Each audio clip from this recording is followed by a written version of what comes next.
Hi everyone, my name is Alfredo De Vanna, and before I start I want to thank Ram and his entire team for creating this summit and for having me here and share my message with all of you today.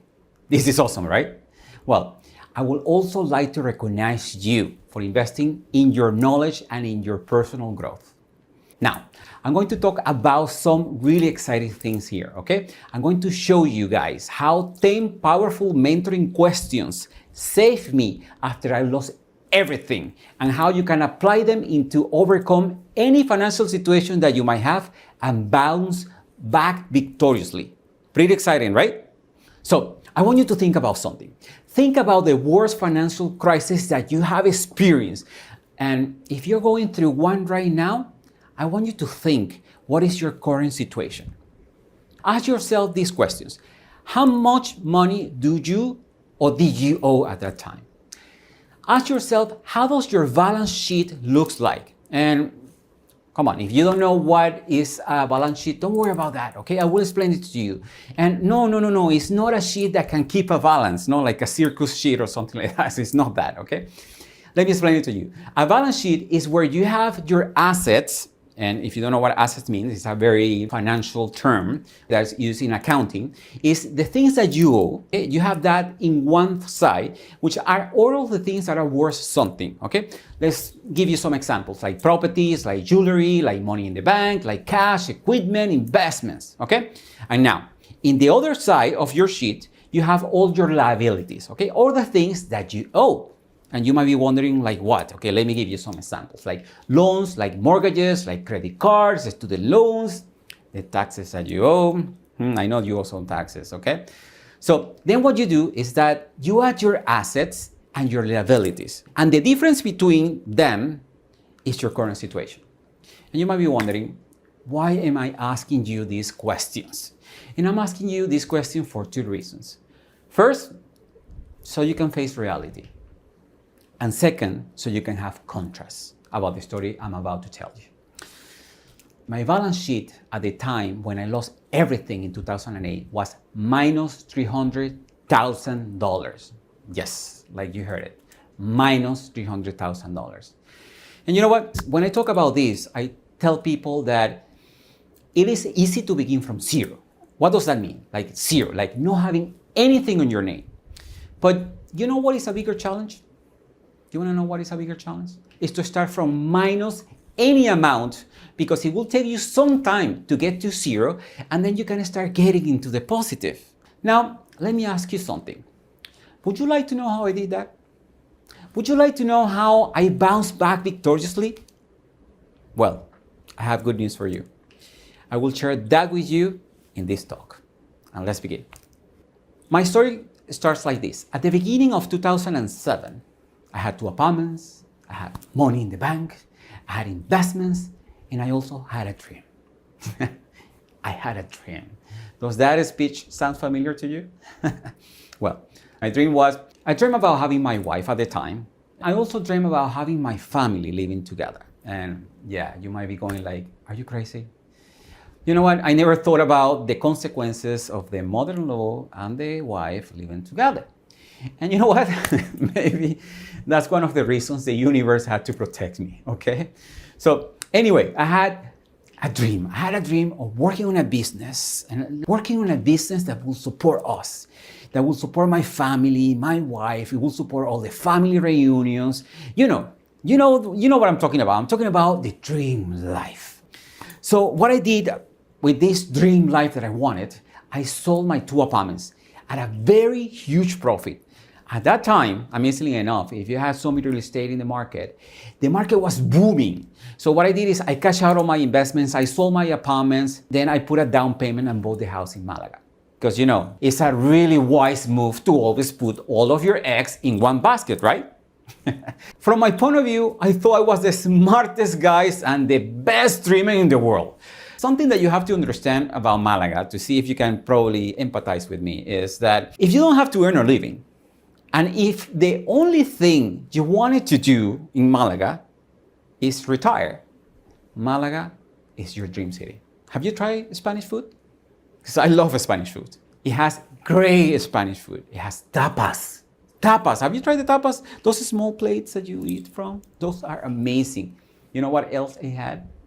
Amazing wine. Oof. All of the different wines that you could try. But also had friendly people. But you know what? Let's talk about the weather. Let's talk about the weather. Okay? If you want to have some contrast here, let's talk about the weather. In winter, the coldest that it gets in the evening is about 10 degrees centigrade above zero. In the day, the coldest that we get is 21 degrees. Can you imagine that? In winter, having 10 degrees the lowest and 21 degrees the highest in winter? Let's talk about summer now. Summer actually is about 28 degrees centigrade. It's always sunny and it's always beautiful. Just like another city I used to live before, which was London, right? No, it wasn't like London. London, as you know, always had this gray cloud all above. Let me tell you something about London. I lived in London for almost 4 years. So I can tell you one or two things about the weather there. In London, they say that when they have one sunny day, it's because God was happy with them. You only get 14 days of sun in London. And when you have one, people just go out into the parks just to receive that sunlight. But anyway, let's go back to Malaga. Malaga was the dream city. And how do I know, you ask? Well, let me tell you, I did my research. At the time, when I was planning to move into Malaga, Malaga was the 6th most important city of Spain. Do you want to know which one was the first one? Madrid. Then, obviously, the next city was Barcelona. Then it would be followed by Valencia, then Zaragoza, then Seville, and then was Malaga. So from my point of view, everything was well planned. I would buy the house, invest the rest of the money, about 40,000 euros in the house, because of course, I needed to change the kitchen from what it was to an useless terrace. And then I had to expand the 2 rooms upstairs so I could add a walk-in closet and a terrace with a view. And also a few other things. Because from my point of view, and see if you can get familiar with this, that was the house I was going to live the rest of my life. Then you might be wondering, if I had invested the rest of the money in the house, where would I get the money for the business? You put the money into the down payment, you put the rest of the money into the construction for the house, where are you going to get the rest of the money for the business? Come on, have a little faith on me, come on. Everything was well planned. Once again, I thought I was the smartest guys in the world. What happened is my mother and my stepfather, who is really my father, that's another interesting story I could tell you later. They were selling a house they inherit. Let me tell you about that market. It was a booming market. It has the best political stability, where people were fighting to invest money in that market. I'm being ironic because that market was Venezuela. None of that was happening. And the country at the time, and still, sank each year into the worst economic and social crisis ever experienced in history. So the plan was that they would sell the house and we were going to invest that money into the business. By the way, do you want to know what was the great business idea I had? Of course. The idea was I would buy a real estate franchise. Yeah. In hindsight, the problem was that there were more real estate agencies in Malaga than bars. That was my greatest idea. Okay, but let's go back to the house. For the house, I designed the plans myself. You know what I did? I designed a top-notch kitchen. I like cooking. Do you like cooking? Because I love cooking, honestly.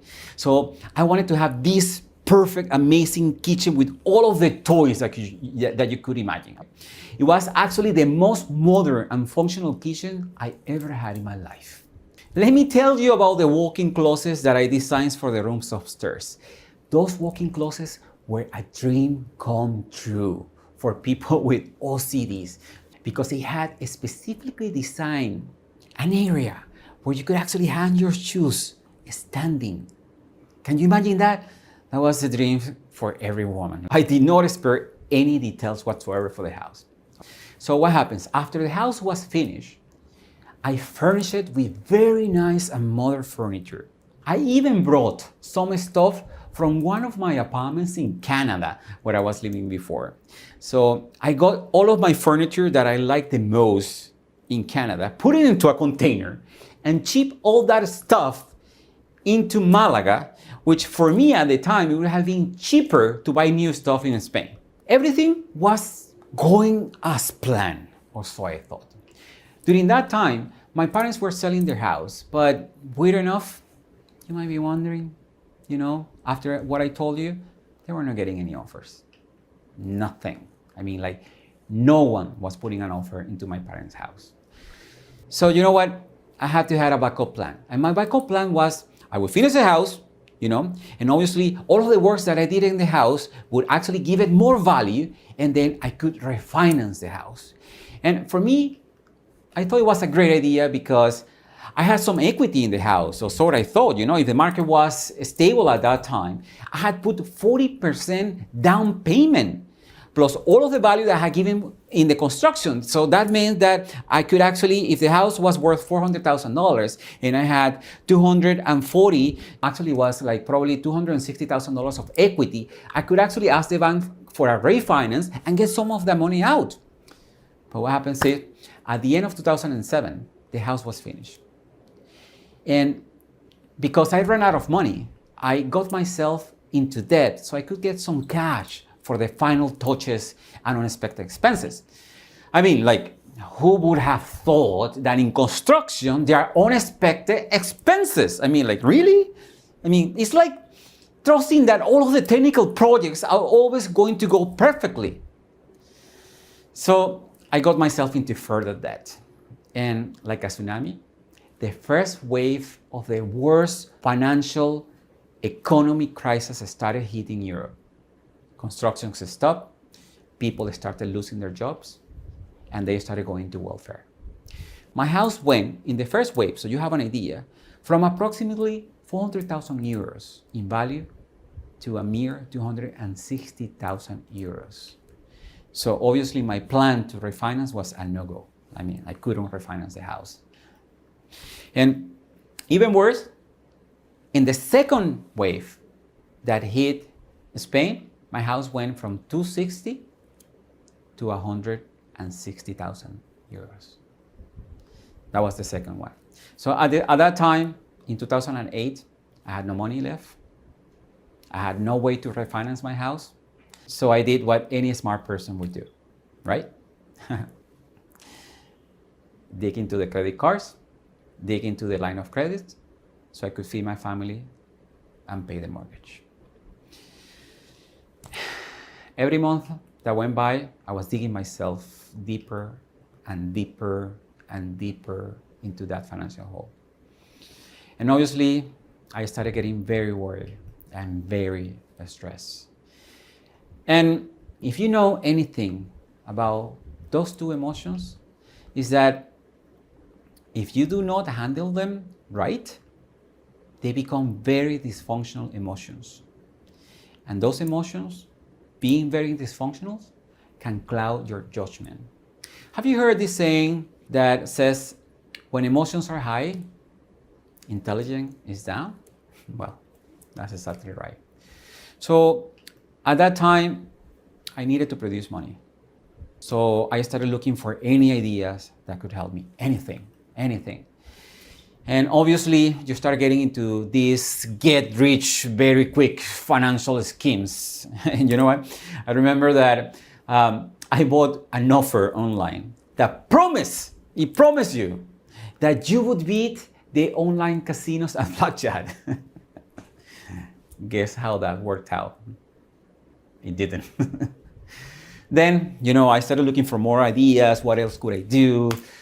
And I looked at a network marketing franchise. The network marketing franchise was called Forever Green. What I did was I purchased their kit. I went out and designed these amazing leaflets.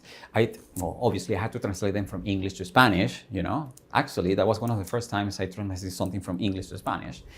And then I went out and I went knocking doors and talking to people about all the great benefits that product actually would give you.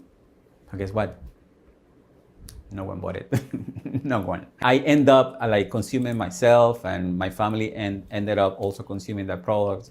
I didn't actually sell one bottle of that. So what was happening was that with each idea, I was digging myself deeper and deeper into that financial hole I mentioned to you, until I had to stop with a shovel on my hand, and I decided to drop the shovel. I needed to stop. I needed to focus, because what I was doing was not working. So one of the advantages that I had is that I had been in the world of personal development all my life. And one of my investments in the past was a Tony Robbins seminar called Wealth Mastery, where I had this amazing honor to meet with one of my amazing coaches named Keith Cunningham. And also, when all of this was happening, I was at the same time doing one of these, I don't know if you remember those programs from Tony Robbins, which actually were in cassette tapes, okay? The program was called Get the Edge. And yeah, I know. It sounds cliche, but when you're in a situation like this, you either let yourself sink further by not doing anything, by getting depressed, by just not thinking about what to do, or you start looking for answers. And let's be honest, I mean, Tony Robbins has great tools. It has amazing tools. One of the things that helped me pull through that financial mess was one small piece of paper that I had. And that small piece of paper had 10 powerful mentoring questions. And this was actually from a workshop I attended way before all of this with Keith Cunningham. I had the chance to go deep with him. And actually, after I passed all of this situation, I had the opportunity to go into another workshop with him. And with tears in my eyes, I approached him and thanked him for giving me the tools to get out of the financial hole I got myself into. We must remember something, that when we are in a tough situation, we have choices. And depending on what we decide to do, we can have a better future, or we can continue struggling. And you know what? It is completely up to you. So the first thing that I did was I needed to accept the situation I was in. Yeah, you know what? I could have woken up every day lamenting every bad decision and every wrong turn I took. And you know what? That would have taken me nowhere. Nowhere. Or instead, I could just accept the situation. I could forgive myself for getting myself into that mess. I could forgive the people who would, I think, got me into that situation, like the banks and the country or the president or whoever else, and then do something about it. The second thing that I did was to obtain the tools that would give me the leverage that I needed to pull through. Because let's think about something. If you're in a hole, you could be extremely motivated, like with great energy to get out, you know? But that's not going to allow you to levitate and get out of the hole. That's not going to help you to do that. You really need to use that positive attitude and become very creative and look around you. Look around you. Look around you for tools and resources that you need in order to get you out of that hole. For me, I needed the tools to make me think into ways to solve my situations. And those questions that I'm going to share with you were very powerful for me. You know what I did? I had them posted in my house office, you know, in a board. I had them posted there. I had it as a constant reminder. And every morning, you know, I would wake up, take a shower, get dressed. I needed to get dressed like I was going to the office. I was going to the job that I already had. I needed to get dressed like for my new life, okay? And believe it or not, that helped me create the biochemistry to feel that I was already out of the problem. And now with my emotions controlled and open to receive guidance, I was able to move forward. So after I got up and got in the shower and got dressed like I was going to my job, I would go downstairs to my house office and sit down in front of the computer. And I would actually look at the board and read every single one of those 10 powerful questions which I'm going to share with you now, okay? And then what I would do is I would actively work into applying them straight away into my life. And I guess you're curious about what are those questions, right? Well, I'm going to share them with you. Do you have pen and paper ready? Okay, because the first question is, what am I doing today to get what I want? And I want you to listen carefully, okay? Because the keyword for this question is today. What am I doing today to get what I want? If the answer is, nothing because I'm too depressed, or because I got busy doing all this stuff in the house, like, cleaning or reading or watching a movie or anything, then I was in trouble. This question, so you have an idea, will literally motivate me to get me out of my ass and do something. Like send an email, look for a job, get business idea, contact client, contact colleagues, get interviews, anything that could actually move me forward to my goal. And my answer at the end of the day needed to be, I did many things to get what I want. Second question. The second question is this way of acting leading me to where I want to, or am I just settling? And this actually would trigger another question for me, is, am I settling for less than I deserve because I'm too busy thinking about the past and the things I could have done differently? Is this way of acting helping me, or is it holding me back? And thinking about this made me change my way of acting regardless of how difficult my situation was. Because it actually made me think that I needed to move past my past, if you understand what I mean. Let's move forward to the third question, is how will the person who I want to become do what I'm just about to do? Just to give you some idea, the way that it worked for me is that I envision myself in the future. And I always would ask myself, how would that person in the future would resolve these issues? This, for me, opened a new creative thinking path. It also opened a new critical way of thinking. Now, let's go for the fourth question, is how long can I hold this vision? How long could I hold the negative vision of what I was going through? The negative vision of the situation I was in. And I knew that I could not hold it for very long because I was not the only one suffering. My family was also suffering as well, so I could not hold it for very long. Then I moved to the fifth question. The fifth question is, who should I become to achieve the success that I want? What tools or knowledge do I need to gain in order to get me closer to the success that I want? During that time, you remember I mentioned to you I was doing some programs? So what I would do is I would allocate some time to train myself in the program that would give me the tools to become a better version of myself. That's the reason why I would take some time to do the programs so I get the edge from Tony Robbins. I would review all of the notes I have from Keith Cunningham. I would connect with the knowledge of people who had been in my situation in order to get all of their success cues. I needed tools and resources that would help me to get what I wanted to be. The sixth question is, am I willing to accept the consequences of not changing?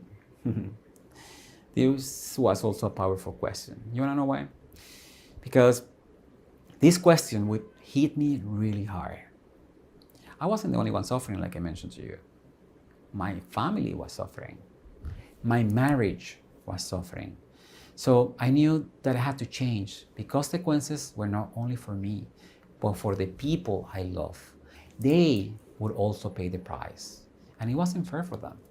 Like, for me, it was okay. If you suffer the consequences by yourself, maybe you will be able to go through them. But when there are other people affected, like your family, your kids, or anybody else, then you have to think about it really hard.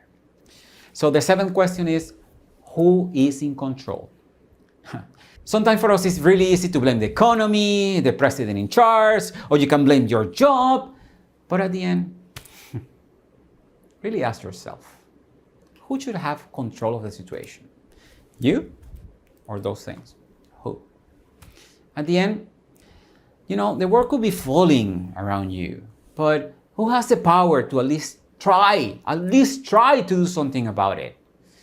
I suggest that the only person that has that power is you. So for me, it was clear that it was me who had that power. I could not wait for other people or other things to come to my rescue. I couldn't. I had to do something about it. The question number 8 is, am I creating for myself the causes that will lead to the results that I want? Or am I just settling? And I would actually expand this question is, am I creating around me? Am I attracting the people, the things, the emotional state, the events, the ideals that would lead me to the things I wanted to achieve? Or am I just settling? And the other question that I would ask myself is, how can I create these things to make it easy for me to get out of this situation? How can I put myself in a situation that will help me connect with these things that I needed? Question number 9 is, am I willing to do whatever it takes to get it? And let me tell you something about that. Sometimes we say, I will do my best. But what I suggest is that doing your best sometimes is not enough. It's not enough.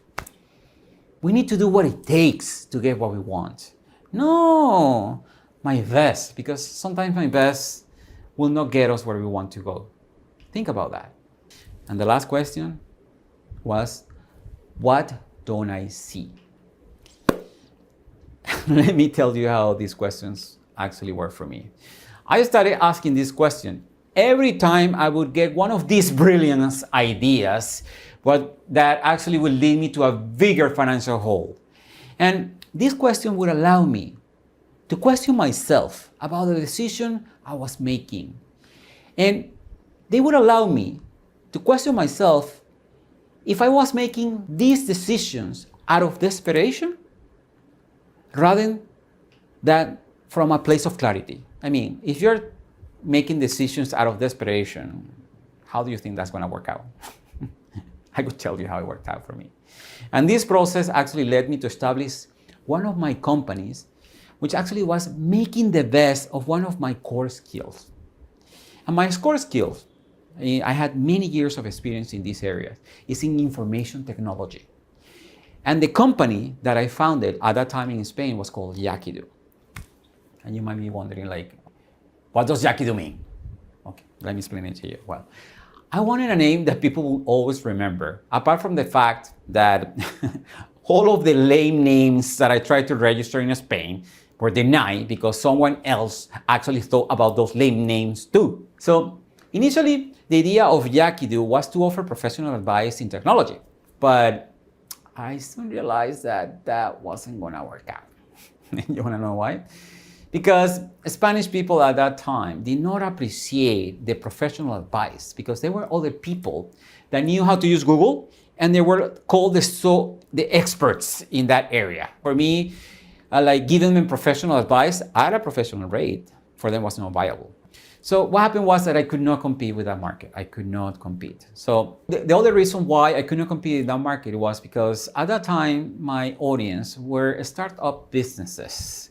So they did not have a budget to invest in any of these things. They would think they were just expenses. So what happened was that during this time, trying to see what I would do and sending emails and contacting all clients and getting interviews and the other things, an old customer of mine in the Caribbean, he mentioned that he sent me an email. This was very exciting for me. He sent me an email. He said, "Hey, Alfredo, I need help with the project." And for me, it was like, wow, this is the answer I was looking for. At that point, what I did was I adapted Yakido, the company, and I changed the mission. The mission was to help organizations regain the power of information. That sounds cool, right? But what the hell does that mean? Okay, let me explain it to you in a very brief way. So what happens is, in any organization, think about any organization, banks, insurance companies, anything you might think of. Actually, they have information that enters and they have information that leaves the organization. That information could be something like invoices, contract, emails, purchase orders, correspondence, and all of that needs to be captured. The information needs to be extracted, and then after you extract that information from those documents or from those emails, you can apply business rule so you can ensure the quality of the data. Then after you have done all of that, you store all that information in an electronic repository. So the organization from there can start business processes. I had a lot of expertise in that area, so obviously it made sense for me to move towards that. So what happens is I got that contract. I was so excited that I got that contract. I got to travel to the Bahamas. I started my project. And as I was doing the project for that client in the Caribbean, I took advantage of my trip. And you know what? I say, okay, what else can I do? I cannot only live from this project only, right? I needed to do something. So what I did is I went visiting other clients. And then magic happened.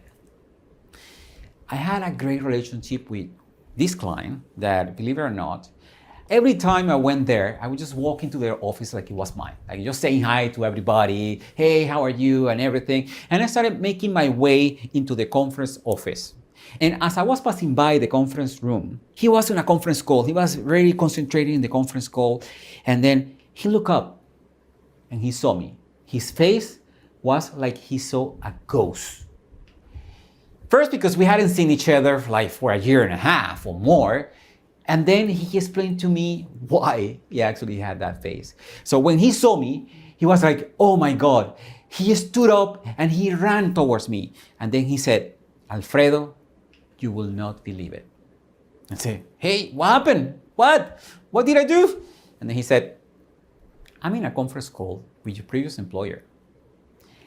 And at the time you were walking by the conference room, I muted the line and mentioned to the people in the room that the only person who can do this project successfully is you.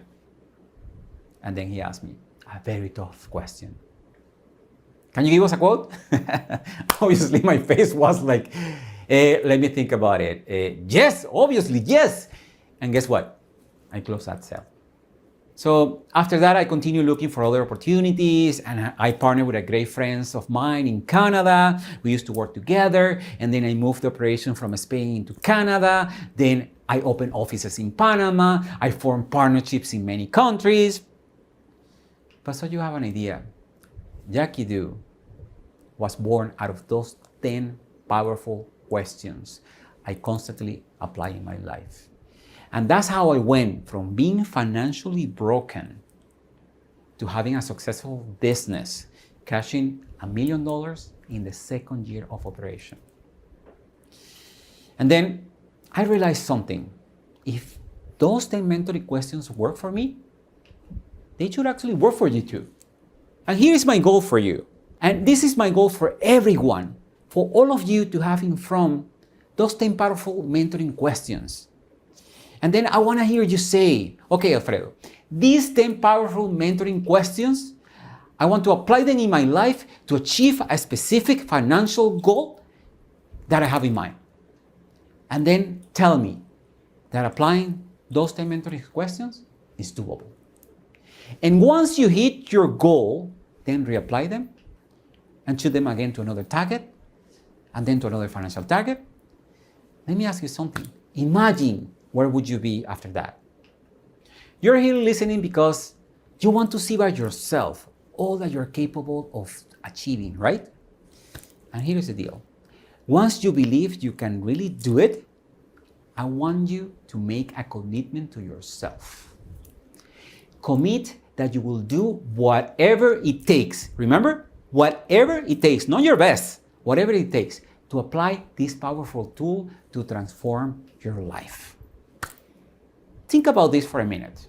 Think about the impact that your financial success would actually make around you, in your family, in your community. Think about that.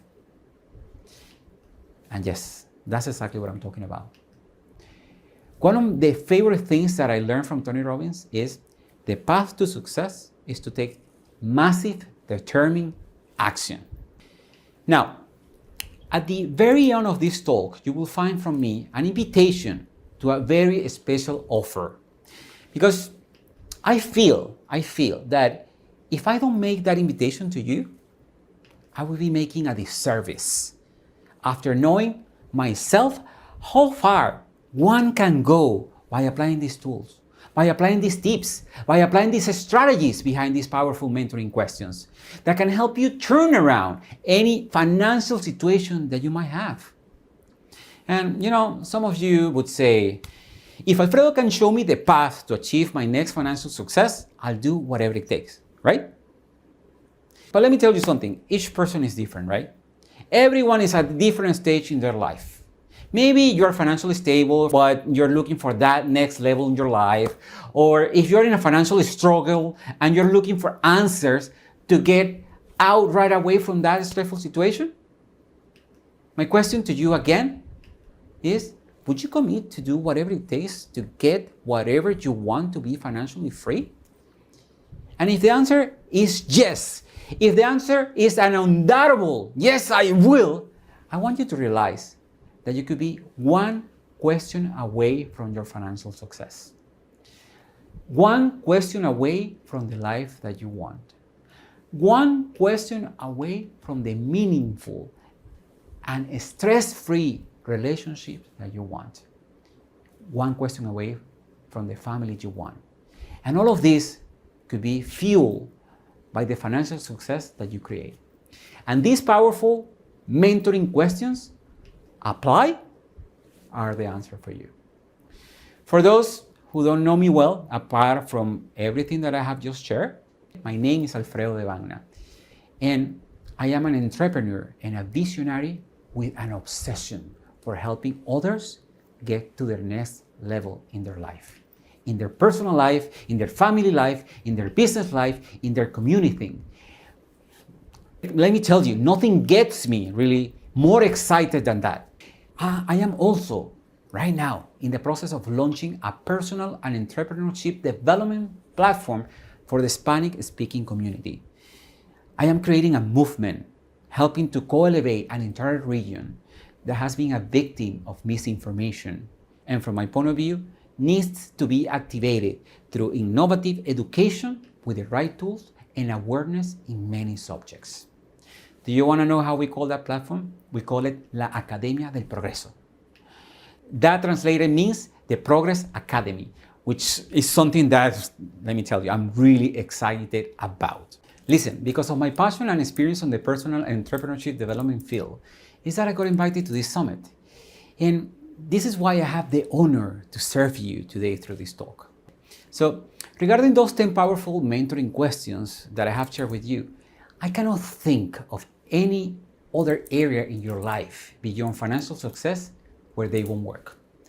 Literally, they can be applied to any other area of your life where you feel stuck and where you want to be effective and you want to find a sustainable way out. Okay? And here is my point.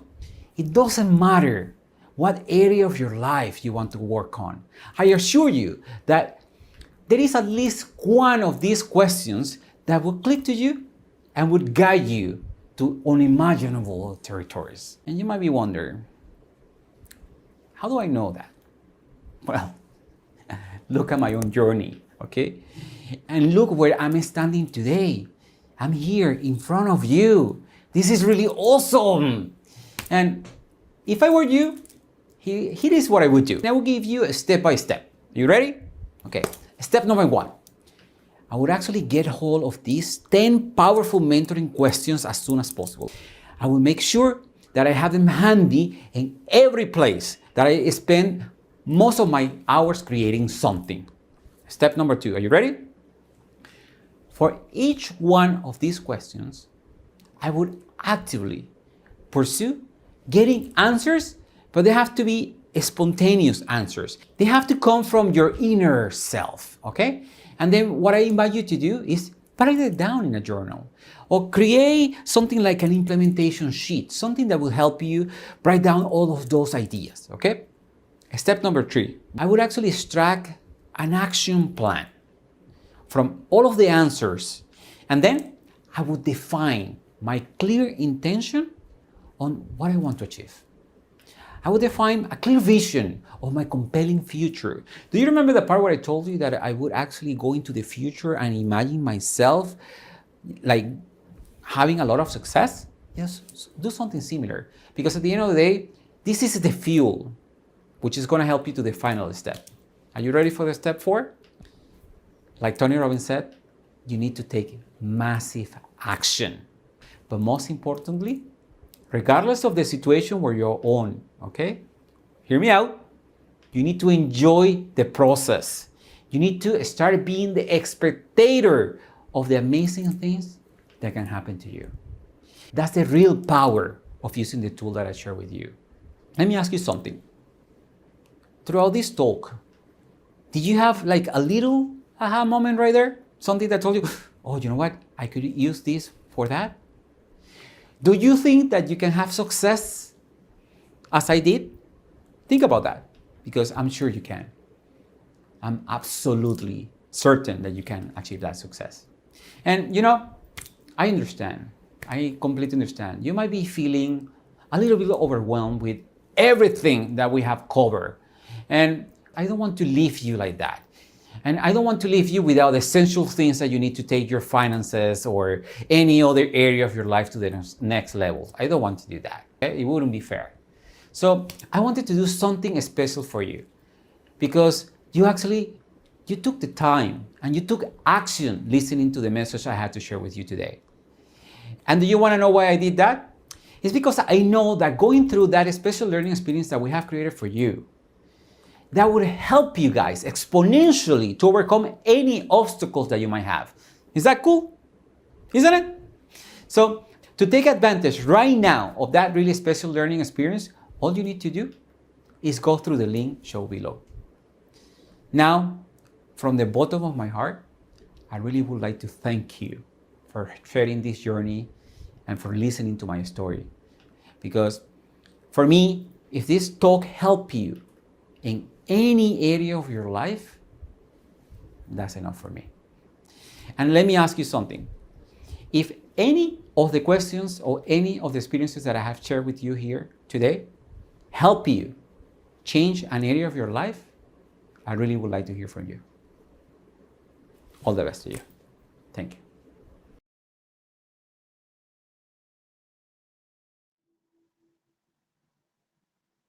Hey, do you remember 2018 financial crisis?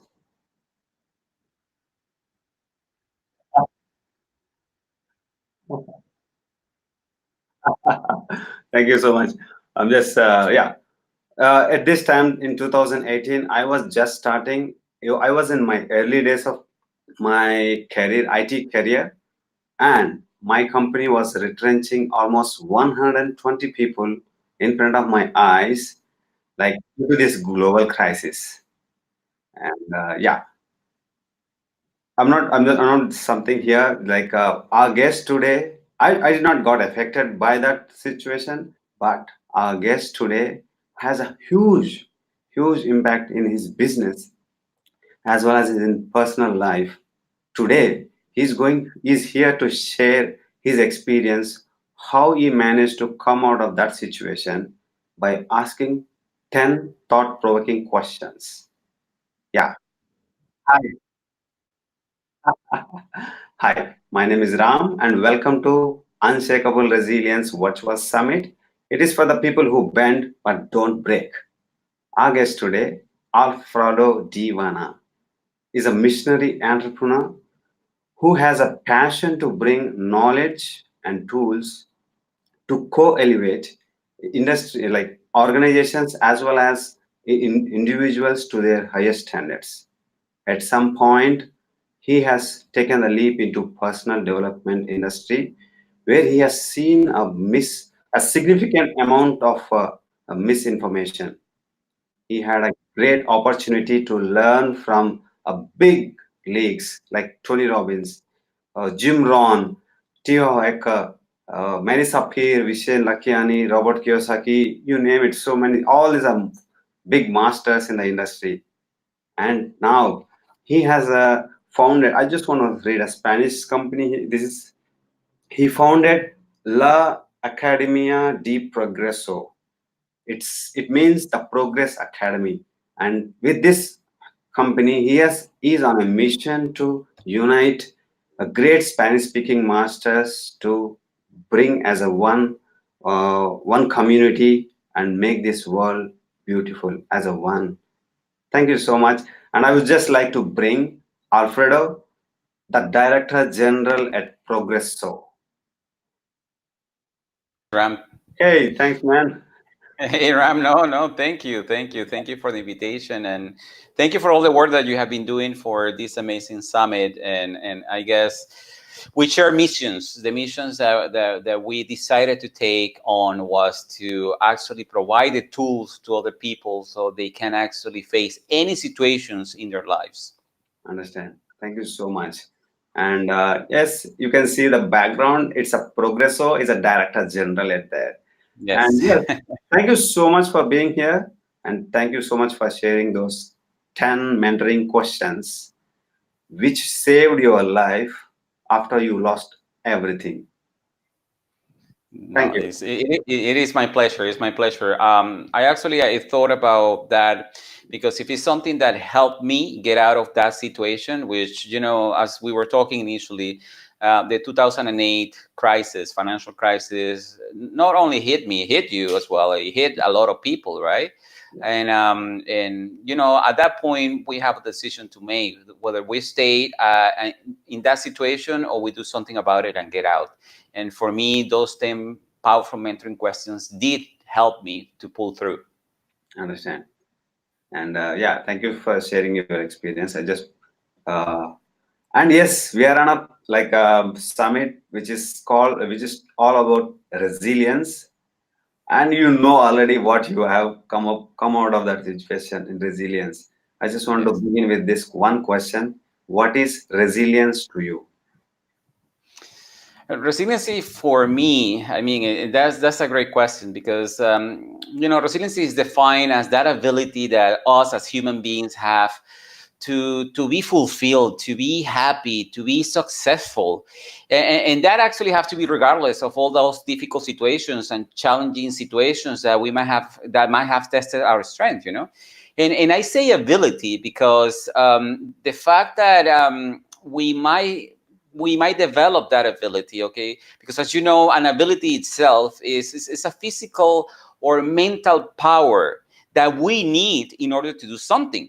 And in some cases, the interesting part of this is that we choose not to tap into that power. We choose not to do anything about it, and we remain powerless in front of those difficult situations or challenging situations, right? Yeah. And which is a shame because we are robbing ourselves the opportunity to have a better life if we do not tap into that power, if we do not actually allow ourselves to become the best version of ourselves and pull through and be happy. Oh, thank you. So we are in like a day 5, and we are all talking about opportunity in action today. And we are bringing our audience to certain stages, like we build our mindset, we take out of their career, like their fear. We talk about passion, and we are on a day few purely on opportunity. And we are Right. going like I would like to know few business things. we we would like to understand few things, like, okay, I will begin with my questions. I had Mhm. listed down. When somebody talks about business, why we think it is so complicated, why it is too overwhelming these days, especially online? If you are like anything is okay, fine. Yes. Sorry, what's the question? Why when somebody thinks of business, that like it's kind of a complicated, a complex thing to run. Why is we are Okay. in such situation?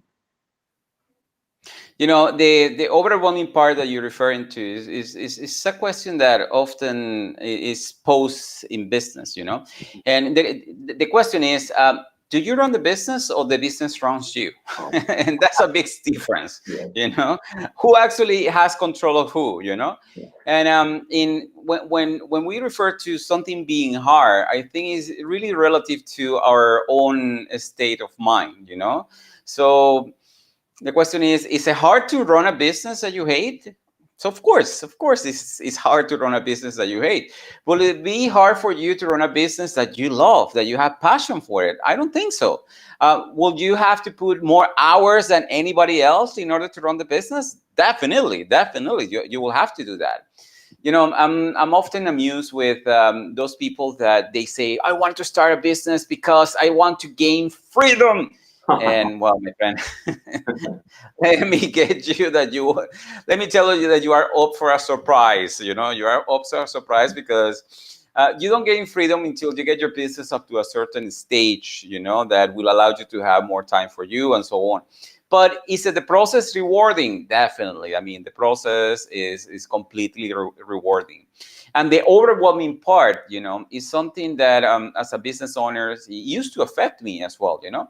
And it wasn't until one of my mentors made me reflect on something, because I would say, you know what, I get so overwhelmed. There is so much stuff that I have to do, and sometimes I don't know where to start. But when you understand that the feeling of being overwhelmed is something that is your responsibility, and he actually made me put it another way, and it was something like, I will only feel overwhelmed when consistently I fail to chunk my work into small projects that I can address one at a time.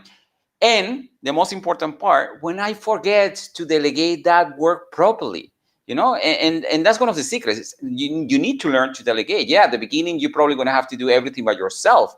But at some point, you need to start learning to delegate those tasks to other people so you don't feel that overwhelmed.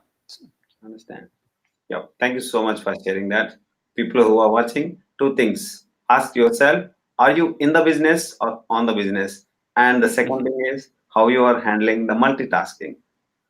Are you Yes. delegating or not? Okay. Thank you so much. And I just and like as a beginner, as a if somebody wants to start a business, can somebody or can I start a business with no or little money? Well, it really depends, okay? But because let me ask you a question. Can you start a multi-billion-dollar car manufacturing company with no money or little money? No. No, obviously no.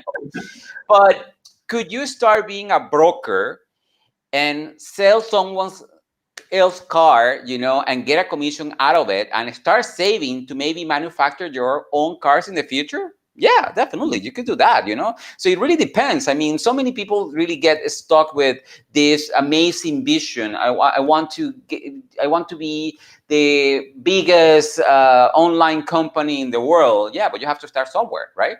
And what I tell them is, you know, it's okay. It's okay to have these huge goals and these ambitions, but sometimes we get paralyzed by those ideas because we don't actually look for ways to start small and then growth. I mean, it is like, you know, you want to plant a seed and Mhm. expecting to have 100 feet tall tree the next day. That's not going to happen. Obviously, it's not going to happen.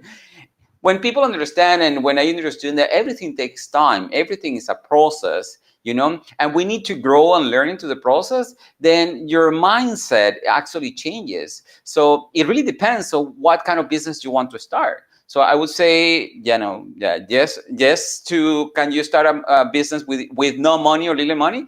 Yes, but it depends on the type of business that you want to start. Thank you so much. Like, let's say we go to the next level. I have a business idea, but as an when I research this, I have like it's like a huge money I need to invest. Now, where should I go? How should I leave this idea and move on to the next idea, or how should I go with this kind of approach, like this situation? Well, I think my opinion to that point actually goes to my previous point. You know, maybe your idea is, let's say, for example, you want to start an online business to compete with Amazon. Okay, but let me ask you something. Do you remember Jeff Bezos? Who's that? You know, the founder. Do you remember Jeff Bezos, the founder of Amazon? No. Yes. I do. Yes. There is a really famous picture of him, you know, in a really tiny office with a banner that it seems that banner was actually painted with spray paint, you know, and it says Amazon.com, you know, or even if we go back and think about, let's say, for example, Jack Ma. Jack Ma is the founder of Alibaba, you Yes. know. He was rejected from 30 different jobs, Yes. before he actually was able to start a business. And then he started building websites. That's how we did. So we have to start somewhere. Like, for example, I have two companies. One of my other company is an IT company, and that the name of the company is called Jackie Do. And what we do is we help organizations control the information that they receive or that they send out of the organization. And let's say, for example, a bank. A bank needs to capture all of the informations that are received from clients, like application for a mortgage, like, for example, deposit slip, checks, and so on. So what we help them is to, capture the information, extract it, and put it into business processes. When I started with one client. I started with only one client doing consulting on my own.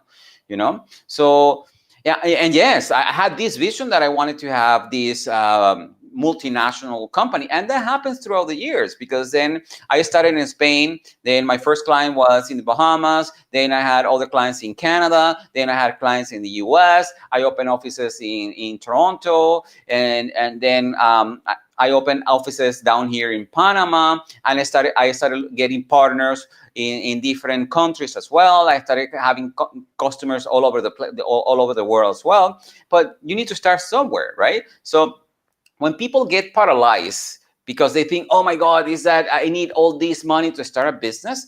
It's because, yeah, it's fine. They're thinking big, but maybe they're thinking too big, and they don't know what to start. Okay, so maybe what you need to do is you need to go back to your idea and think how to start that idea, that business, and how do you imagine it, which is different, right? I mean, rather than say, okay, I want to start, how could I start this business? Okay, I could start with my first consulting client. I could start with my first coaching client. I could start with, I don't know, selling my first house, and brokering my first house before I have this huge real estate agency. Instead of starting from the point on, what, I want to have 100 employees in a consulting company. I want to have 10 offices in 10 different countries. So start from the smallest part of your idea. And let's say, for example, if your idea was to start an online business, like the example that I gave you before, maybe think about existing platforms, that you can leverage at the beginning, instead of like, my plan is I want to have this huge online presence, and I'm going to build my own platform, and I'm going to need to invest hundreds of thousands of dollars and hundreds of thousands of man hours in order to get that business running, because that's how people get burned. That's nice. So start small. That's Start somewhere. Start somewhere. That's the question. start somewhere. You're just paralyzed with somewhere with the ideas and too many overwhelming things. Yeah. Thank you so much. Yeah. We talked about a kind of outside thing, means outside ourselves. I want to go something inside. If I want to start something new, if I want to start something out of my comfort zone, my own mind itself pulls me back. So this is somewhere I also stuck. So how should I overcome this kind of situation?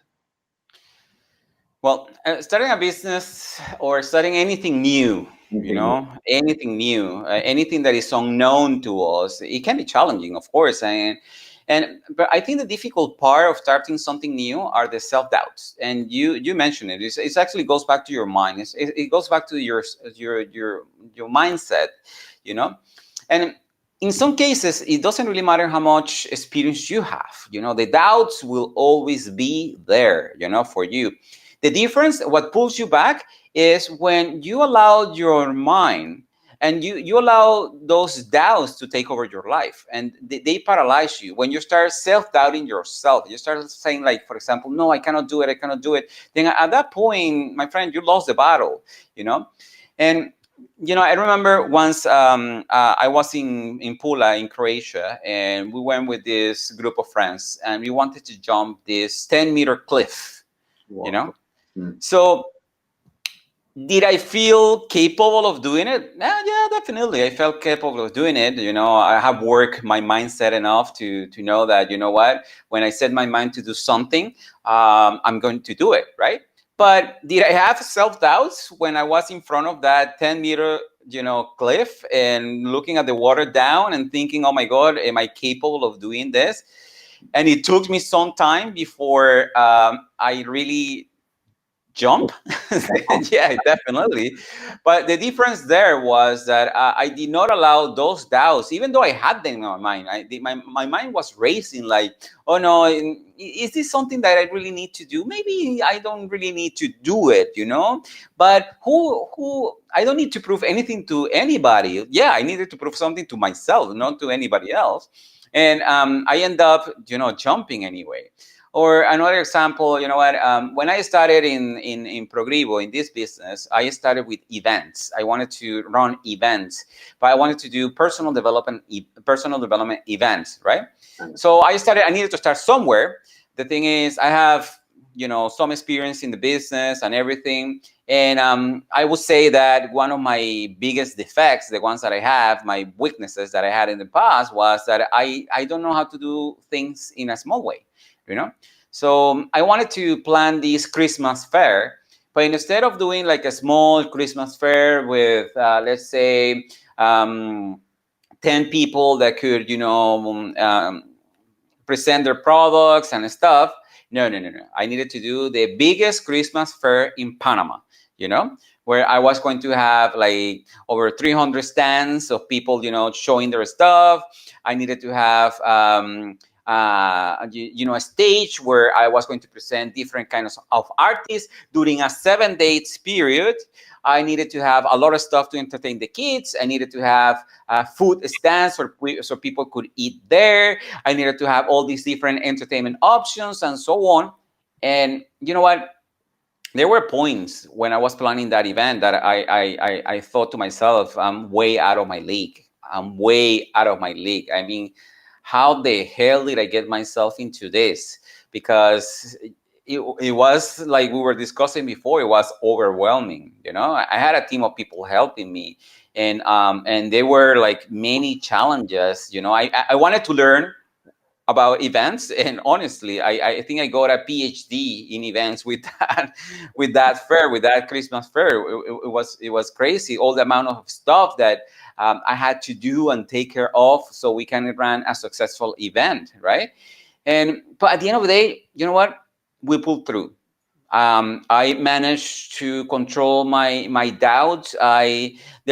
Obviously there were days that I thought about giving up, but I will pull myself through and continue. And at the end, the event was successful. People end up being really happy about the event. I learned. I achieved what I wanted. I achieved knowing more about events. That event made me a better entrepreneur. That event actually made me a better leader, because at some point I had 100 people reporting to me, because the event was so big that I needed that amount of people so I can serve the other thousands of people that were coming into the event. And the only reason I wanted to do that is because I wanted to learn about the logistics and all the production that goes behind any kind of events. Now, when I see an event, I see it from a different set of eyes. I see, oh my God, you need this logistics to do that. And what about that stage? What about that lighting? I see the things completely different, But the point here is that it was something very new to me. I have never organized an event that big ever in my life, And at some points I thought I was way out of my league, which probably I was. Now when I see it, I was way out of my league. Was I able to control my mindset, and was I able to pull that project forward because I had done it in the past with other kind of projects? Yes, I was able to do that. Thank you so much.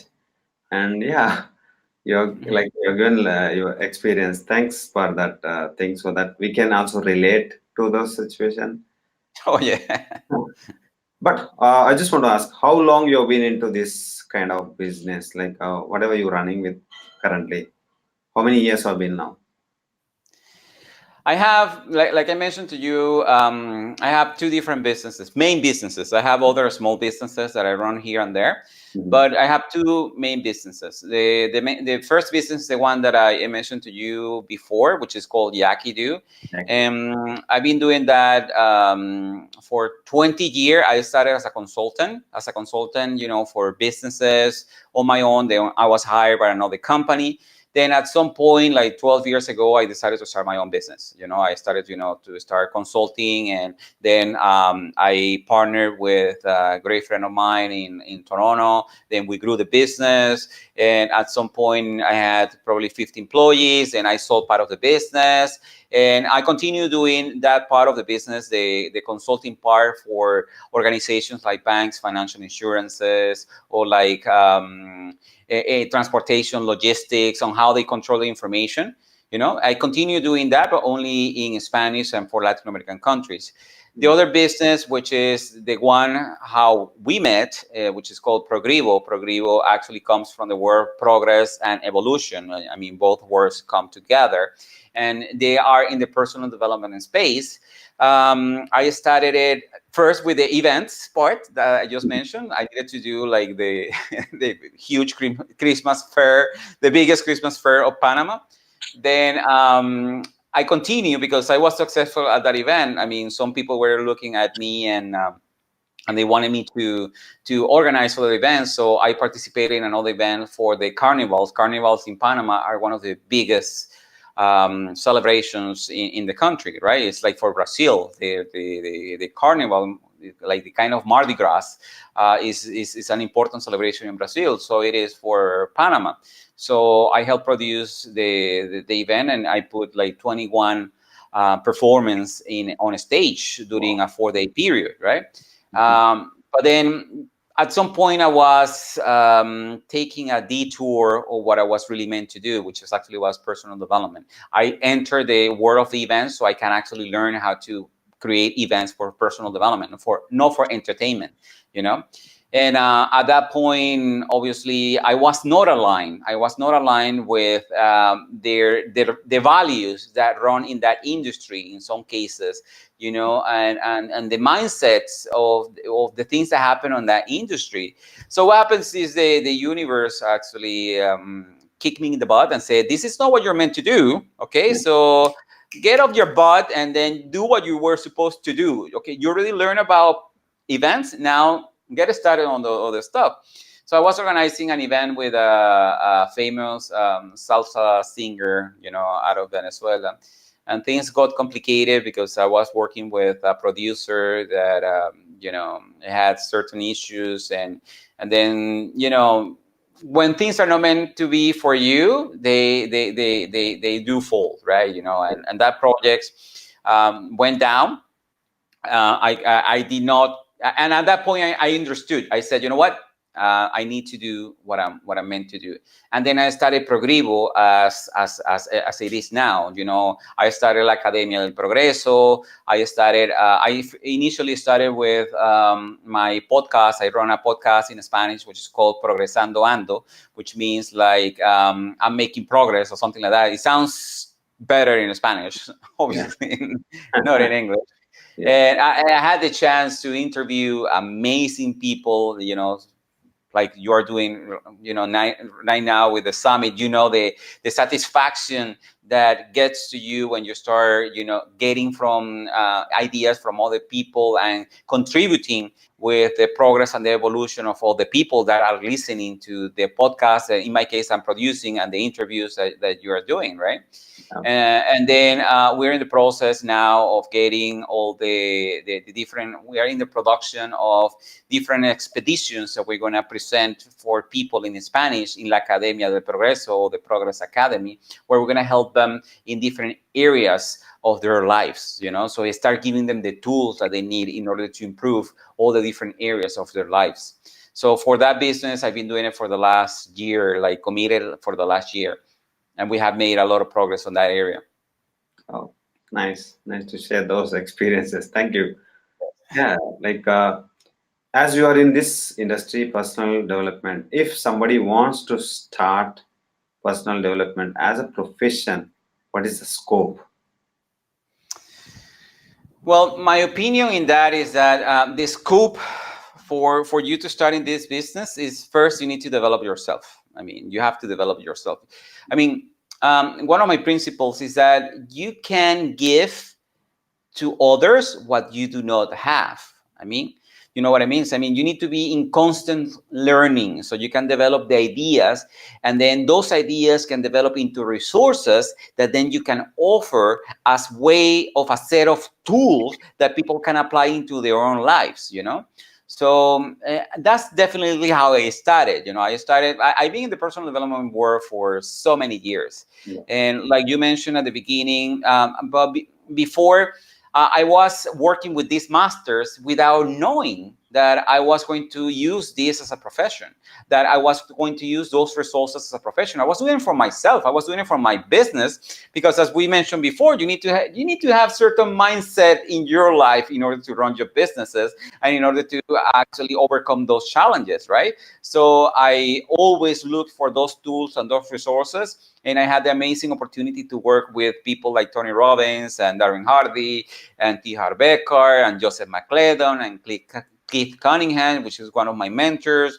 Now I've been working with like Bichon Lakiani, Eric Edmitz, and all these people, with Marisa Peer, all those people that actually have given me ideas that I want to develop into resources that I can then offer as a way of set of tools that can help people apply all those ideas into their lives, you know? So that's definitely how you start in this world, because then you can actually, you're able to talk with a foundation, you know, to people that you went through certain things. Like, for example, anything that has to do with entrepreneurship, I can definitely help you because I have started so many businesses and I have worked in different businesses that I know what takes to do that, right?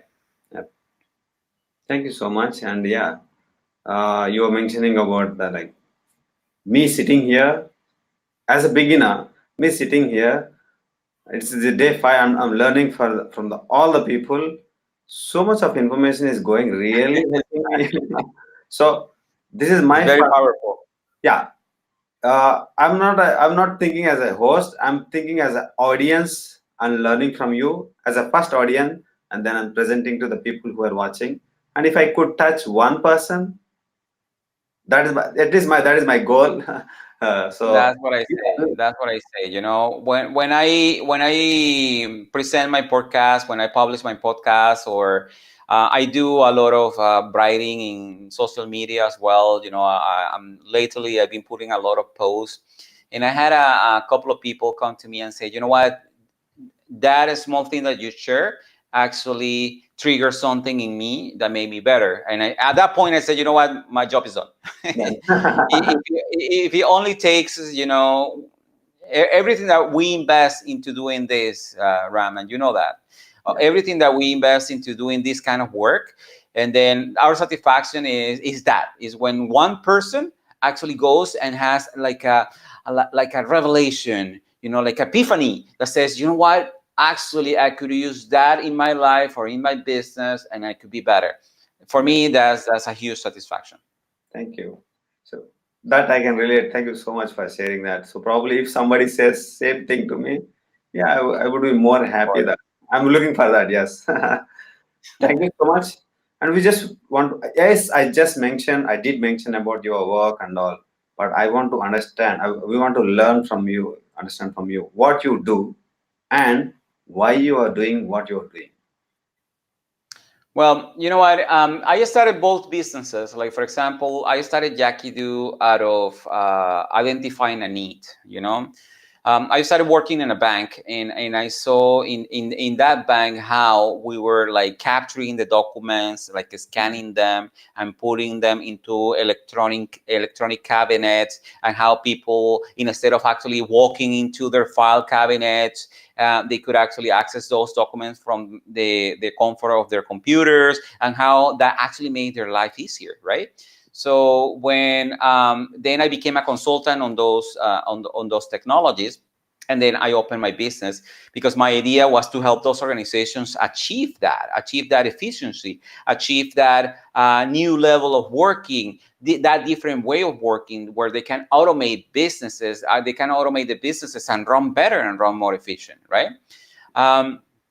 Then when I opened my offices in Panama, I saw that there was a gap between, if you wanted to get certified in the technologies that we were providing, and even only the strategies and the ideas and the best practices of the stuff that we were teaching, you could only do it if you spoke Spanish. English, sorry. You could only do it if you spoke English. So I decided to close that gap. I partnered with some companies, and I decided, you know what? I'm going to partner with those companies that provide those certifications. I knew that, like, from from the palm of my hand, I could give those certifications easily. So I took that knowledge, I translated most of the materials, and then I started giving that those certifications and those best practices and those all of the official certifications in Spanish. And that was really fulfilling. It was really fulfilling for me, because I was contributing to the careers of those people in my industry at that time, which was technology and business process automation. So I noticed that the same was happening in the personal development world. I mean, I was exposed to so many amazing masters, like the ones that we have you mentioned, like Tony Robbins, like Dean Graziosi, like Chet Holmes, like Russell Brunson, like Eric Nies, all those people that you could only get access to those resources if you spoke English. If you didn't speak any English, then you couldn't get access to those resources. So I saw there was a lack of very powerful tools and knowledge in the Spanish market, that in a region that really needed it, because one of the things that I'm originally from Venezuela, and a lot of people probably know what's happening in Venezuela right now. And in other countries like Cuba and other countries that have governments that probably are not the best, with type of governments that have never worked in the past, right? So, and I started wondering, why is that happening? Why are people still falling for those ideas of, what? And if you see the video about my mission, and when I came up with the mission of the company, it's only in Spanish, but one of the things that I mentioned is that we fall victims of lack of information. So because people actually sell us the idea that being equal means actually being equally poor, instead of actually guaranteeing equal opportunities for everybody, regardless of sex, regardless of race, regardless of nationality, regardless of sexual preferences, regardless of anything. I mean, everybody should be given equal access to opportunities, right? And I started wondering, why is that happening in countries like in Latin American countries? And one of the things that came to me is lack of information, because when you start from yourself, I mean, if someone actually comes to me now and tells me, Alfredo, the best political strategy we could apply is that everybody has to be poor. I'm gonna be like, what? That's not gonna work, man. I mean, really? At this point, I wouldn't fall victim of misinformation, because I have educated myself enough to know that it's not right.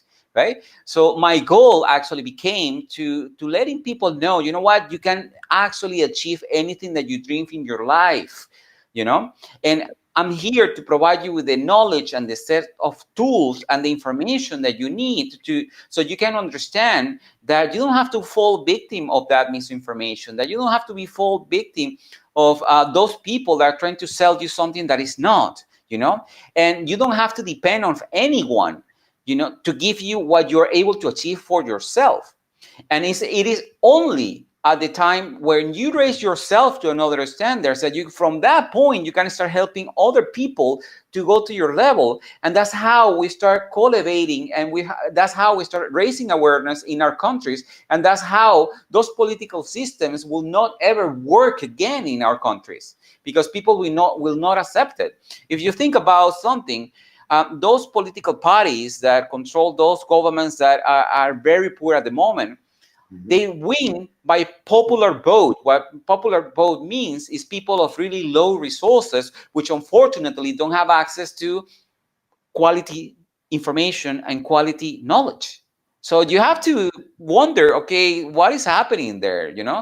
Those people actually fall by false promises of, what, I'm going to make life easier for you. You won't have to work a life in your days. You don't have to work a day in your lives, so, and they fall for that. But if Yeah. you tell me, you know what, there is another option. The option is you can actually get everything that you dream of on your own. You can do it because you're capable of. Everybody is capable of achieving whatever they set their minds to. And you start giving them the tools and the resources and the knowledge, and they start seeing progress, and they start seeing that, yes, definitely they can do it. At that point is when we contribute to those countries. At that point is when we elevate those countries to different levels. Thank you. That's so I powerful. think that's a good reason why. Yeah, yeah, yeah. That's what I'm saying. That's so powerful. Yeah, like your voice just coming out from here. Thank you so much for sharing that. And before I wind up, any final thoughts for us, for the people who are watching? Yes. One of the things that have always been important for me is when we feel that we have hit a wall, we hit a wall. We're in our journey, like opening a business or in our marriage or in our health, in different areas of our life. And it comes to a point that we hit a wall, we're not losing the way, we're not making the money, we're not getting the job that we want, anything like that. And at that point, we do not see a way out. Okay, so what happens to a lot of people is that they stop looking around for resources, for things that can help us. We hit the wall. What do? You start looking for things that allow you to climb that wall and go through it. Go through it or go over the wall, right? And continue. So for that reason, I always say to people, it's very important to monitor ourselves, and it's very important for us to monitor our thoughts. And if we think that we need help, then yeah, go and get it. Go and get some help. Go and get those resources. And one of the things and that I think is important, like for example, this summit is a perfect resource for people to start looking for that way out. Because maybe a lot of the people that are going to be watching the summit is they're people that need help, then people that need resources, that they need answers to go through that wall. And I always say that we only need one idea, that we were discussing before. We only want one idea that we can execute to transform our life. And yes, yeah, of course, that might mean that we have to filter from hundreds of others' ideas that might not apply to us. But if we do not start searching, at that moment, we won't actually find the idea that's going to help us to transform our life. And what I invite people to think is that the moment that we surrender, the moment that we say, you know what, I can't do this, or, this is impossible for me to do, or, what, I don't think I can do it, I cannot pull through this. At that moment, we have lost the battle, and we have not even started. We have not even started the battle. At that moment, we rob ourselves the opportunity to see what we're capable of. And let me tell you something. You will be surprised by the things each of us are capable of doing it when we set our mind to do it. And that's my invitation to them. Thank you so much. That's so powerful towards the end. And yeah, thank you for sharing your experience and knowledge and your business experience, especially. And thank you for being in choosing this industry so that I can choose you. And then today I had an opportunity to talk to you. It's so honor to have you here. Thank you so much. The honor has been mine, Ram. Thank you so much for having me here. Like I said, this is my contribution. If one of the things that we discuss here can change somebody's life, Yeah, someone's life, our job is done. yeah. So, if somebody wants to contact you, can I offer them where should I lead them towards you if somebody wants further help? Um, Look, one of the things that the disadvantages of having my name is Alfredo De Vanna is the Uh-huh. fact that if you Google me, you will find everything that you find in Google is me, nobody else. There is like one other person. I mean, it's so bad that if you Google me, you will you even find some of my divorce papers from one of my ex-wives. So Oh. I cannot hide. But in Instagram, it's my name, Alfredo DEV, and then you can find me, or just look for my name and you'll find I'm there too, or in Yeah, LinkedIn you can find me as well, and Facebook, anywhere. yeah. So yeah, it's somewhere you can just contact him, Alfredo De Vanna. You just can type in Fun. Google. Anyways, I'll give the links in the PDF format. You can just go have a look at it, and then you can reach him if you need some help. Yes, definitely he's the person. If you need some Awesome. business idea, anything talk about business, it's like so excited you have seen so far. Thank you, Alfredo, for having Thanks us, for having like me. It's a sharing pleasure. your experience. Thank you. Bye bye. Just ciao, man. Hey, that's Alfredo, and he has when he hit the wall, he did not lose the hope, he did not lose the battle, and he looked for options. That's where he is today. He's working with the leading people in the industry, personal development. And one thing you observe, you have seen, he has a clarity of what he is doing. The thing he has chosen is like out of the box. He can start something in English itself so that he can reach more people than what he is doing right now. But he has chosen something so profound, and he is also helping the people who are like this kind of work is lagging for the people who are like Spanish speaking. And yes, it's awesome. You let's just have some clarity and what you are going to do, and just work towards that. Small steps is going to take a longer way. Thank you so much for listening to us. It's Ram again and Alfredo, the signing off from the Unshakable Resilience Virtual Summit. It is for the people who bend but don't break. I'm going to bring another speaker in a moment. That's all for now. Bye bye. Ciao, man.